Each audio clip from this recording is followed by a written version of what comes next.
ക്രിസ്മസിനെ ആകർഷകമാക്കി Palakkad saint Raphael's cathedral പള്ളി അങ്കണം മുഴുവൻ നക്ഷത്ര വിളക്കുകളും വർണ്ണശബളമായ ക്രിസ്മസ് ട്രീയും അതിഗംഭീരമായ ദീപാലങ്കാരങ്ങളും പുൽക്കൂടിയും ഒരുക്കിയാണ് പാലക്കാട് കത്തീഡ്രൽ വിരുന്നൊരുക്കിയത്. അവൻ ഇമാനുവൽ എന്ന് വിളിക്കപ്പെടും. തിന്മ ത്യജിക്കാനും കവർച്ച വസ്തുക്കൾ പങ്കുവയ്ക്കുമ്പോൾ ആനന്ദിക്കുന്നവരെ പോലെയും അവർ അങ്ങയുടെ മുൻപിൽ ആഹ്ലാദിക്കുന്നു. എന്തെന്നാൽ നമുക്ക് ഒരു ശിശു ജനിച്ചിരിക്കുന്നു. കർത്താവിൻ്റെ ശക്തിയോടെ, തൻ്റെ ദൈവമായ കർത്താവിൻ്റെ മഹത്വത്തോടെ അവൻ വന്ന് തൻ്റെ ആടുകളെ മേയ്ക്കും.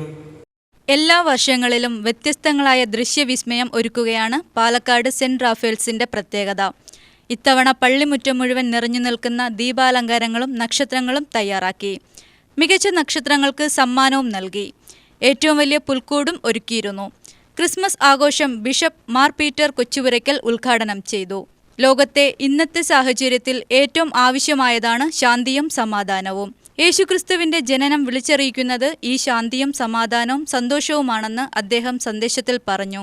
ബുധനാഴ്ച വൈകിട്ട് 6:30 അഭിവന്ദ്യ പാലക്കാട് രൂപതാ മെത്രാൻ ദീപാലങ്കാരത്തിന്റെയും പുൽക്കൂടിന്റെയും ഉദ്ഘാടനം നിർവഹിച്ചത്.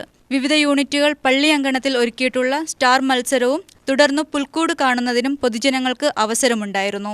രാത്രി കുർബാനയ്ക്ക് ശേഷം ഇടവക അംഗങ്ങളുടെ വീടുകൾ ഒരുക്കിയിട്ടുള്ള ക്രിസ്മസ് പുൽക്കൂട് സന്ദർശിച്ച് വിധിനിർണയം നടത്തി.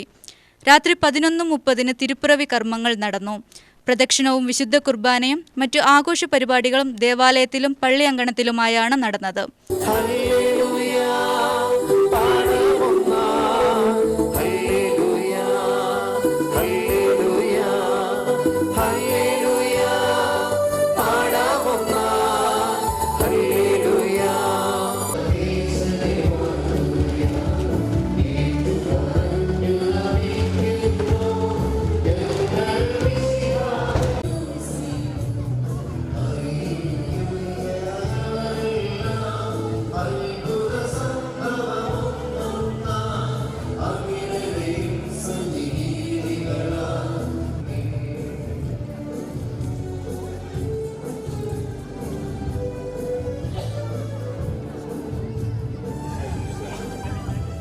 കാലത്തിന്റെ പൂർണ്ണതയിൽ ലോകത്തിന്റെ പ്രകാശമായി കന്യകയിൽ നിന്ന് ജാതനായ അങ്ങയുടെ തിരുക്കുമാരന്റെ ജനനത്തിരുന്നാളിൽ സന്തോഷിക്കുന്ന ഞങ്ങളെ പ്രകാശത്തിന്റെ മാർഗത്തിലൂടെ നയിക്കണമേ. നിത്യപ്രകാശമായ അങ്ങയുടെ പ്രമാണങ്ങളിൽ വ്യാപരിക്കുവാനും ഭൂമിയുടെ ഉപ്പും ലോകത്തിന്റെ പ്രകാശവുമായി ജീവിക്കുവാനും ഞങ്ങളെ സഹായിക്കണമേ. സകലത്തിന്റെയും നാഥായ എന്നേക്കും. സ്വലോകത്തിൽ സർവേശനും സ്തുതിഗീതം.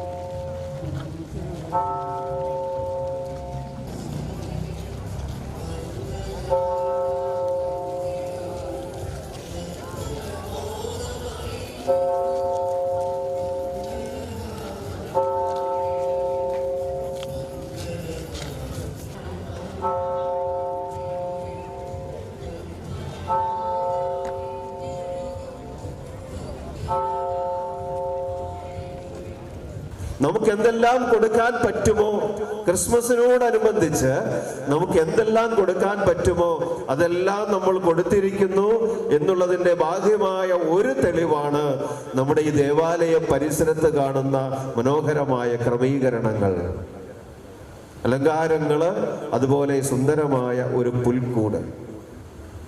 ഞാൻ ഈ കഴിഞ്ഞ അടുത്ത ദിവസത്തിലെ ഒരു ഇടയലേഖനത്തില് സൂചിപ്പിച്ചിരുന്നു, ക്രിസ്മസില് നമ്മൾ ശ്രദ്ധ കൊടുക്കേണ്ടത് ഈശോയ്ക്കാണ്. ശ്രദ്ധ മാറാതിരിക്കുവാൻ ഓരോരുത്തരും ശ്രദ്ധിക്കണമെന്ന് നിർദ്ദേശിച്ചിരുന്നു. ഞാൻ അപ്രകാരം നിർദ്ദേശിച്ചതിൻ്റെ സൂചനകള് പരിശുദ്ധ പിതാവ് ലയോ മാർപ്പാപ്പായിൽ നിന്ന് വരുന്നതാണ്. നമ്മുടെ ആകർഷണ കേന്ദ്രം, നമ്മുടെ ശ്രദ്ധാകേന്ദ്രം ക്രിസ്മസിനെ ഈശോയാണ്. ക്രിസ്മസിനെ ക്രിസ്മസ് ആക്കുന്നത് ഈശോയാണ്. ക്രിസ്മസിനെ ക്രിസ്മസ് ആക്കുന്നത് ബാഹ്യമായ അലങ്കാരങ്ങള് മോടിയായവ അല്ല. അത്യാഡംബരങ്ങളോടുകൂടി നമ്മൾ നിർമ്മിച്ചണിയിച്ചൊരുക്കുന്ന ക്രമീകരണങ്ങളല്ല ക്രിസ്മസിനെ ക്രിസ്മസ് ആക്കുന്നത്. ആ അർത്ഥത്തിൽ ഇടയലേഖനത്തിൽ ചില സൂചനകൾ ഞാൻ തന്നിരുന്നു. രാവിലെ 6:30 വിശുദ്ധ കുർബാനയും ഉണ്ടായി. വികാരി ഫാദർ ജോഷി പുലിക്കോട്ടിൽ, കൈക്കാരന്മാരായ സുരേഷ് വടക്കൻ, ജോസഫ്, കൺവീനർ ജോയ് അക്കരെ എന്നിവർ പരിപാടിക്ക് നേതൃത്വം നൽകി. UTV news, Palakkad.